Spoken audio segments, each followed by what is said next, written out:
Okay, we are in with day 5. Cinco, as they would say in Spain. Welcome back, guys. Thank you for joining me. Today, we're going to talk about fear, one of our most primal emotions, urges, instincts, whatever you want to call it. Because fear is a real interesting thing. And the reason we're talking about that today, and I'll come on to the story, is because I experienced real fear for the first time last night in a long time. Not the first time ever, obviously. Fear is one of those things that, if you're not careful, will control you and hold you back. However, fear also has the power to keep you alive. In fact, I believe that is the main purpose of fear.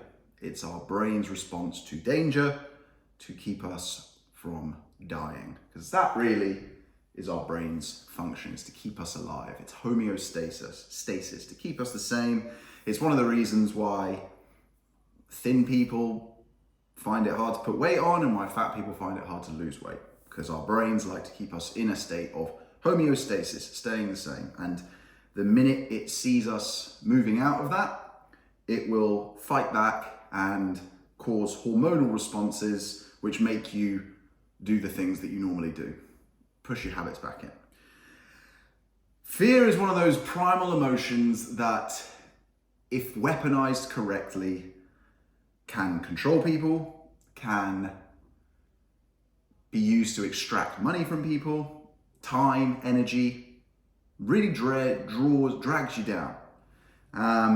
But it's also something that you can use in a positive way. So let me tell you the story. So for a long time, I would say that I was, and to an extent I still am, I think we all are, driven by fear. But as well as being driven by fear, I think I was more held back by fear. I was one of those people who loved the comfort zone, my comfort zone. Everyone's comfort zone is different. I love to sit in it. And I think that's probably why I'm so passionate about not sitting in it now, is because I was very guilty of it. And the reason I stayed in that comfort zone is that I was always, deep down, a scared little boy.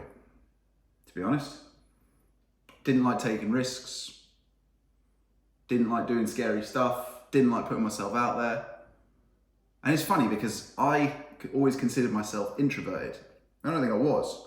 I think I was just scared. I think I was a scared extrovert. And what's funny is my relationship with fear evolved. I think once you start doing some scary stuff, or some stuff you find scary, first of all, you find it less scary because you didn't die. But second of all, your relationship with fear starts to change. And the next phase I experienced with fear was not, I'm scared of doing it. It was, I'm scared at the thought of having to do it. And my biggest example with this is work. So I just came back, had an amazing conversation with a friend. We had some lunch, which is why we're talking about this today. He's also building his own business. And we were talking about this idea that we spend so much time and energy ruminating over the thing we have to do, to the point where it scares us. But neither of us could name a time where, by some way or means, we haven't got the thing done. It might take less time, it may take more time, it might take less energy, it might take more energy. We might take the route that we thought we were going to have to get it done, it might be a different route. But the point is, we got it done. And if you think about that, and the fact that you've got it done, all of that time and energy spent fearing doing the work to get from point A to point B is a waste of time. It's a waste of energy. As he put it, it's energy that you could have been spending doing the thing. And imagine how much better the thing could be if you'd have spent all your energy doing that. Fear also creates and causes procrastination because you're putting something off. And procrastination is the devil, as we all know, because you're going to do it, but you've spent X, Y, or Z amount of time not doing it, right? So it was a really interesting conversation, but fear at the same time, as well as keeping us alive, is also, I think, what drives us.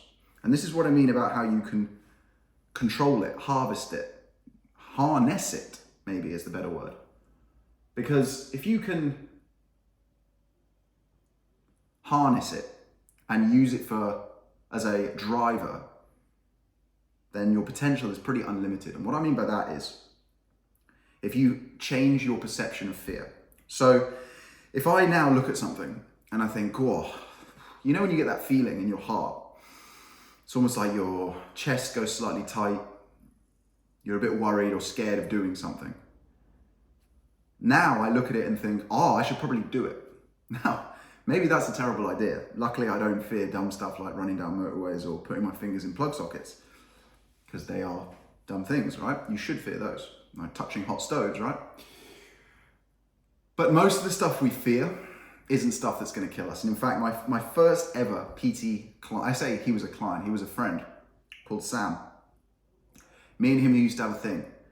If one of us had a bad day or a tough training session or an argument or whatever, you know, something negative had happened in our life, and we would vent it to the other person, a WhatsApp, you know, oh, X, Y, or Z has happened. The other person's response, whether it was me to him or him to me, would always be, did you die? ? That's it. Because the point is that all of this stuff we fear doesn't kill us. Most of the stuff we fear is completely inane, day-to-day shit. You have 70,000 thoughts a day, give or take. First of all, how many of those do you think are fear-based? Probably quite a lot, if you're, pushing yourself to do something. And second of all, how many of those thoughts, can you actually remember? I guarantee you it won't be more than a handful. So all of your fears, you can't remember. And all of your fears are completely pointless, because ultimately you get the job done in the end. So the message is pretty simple.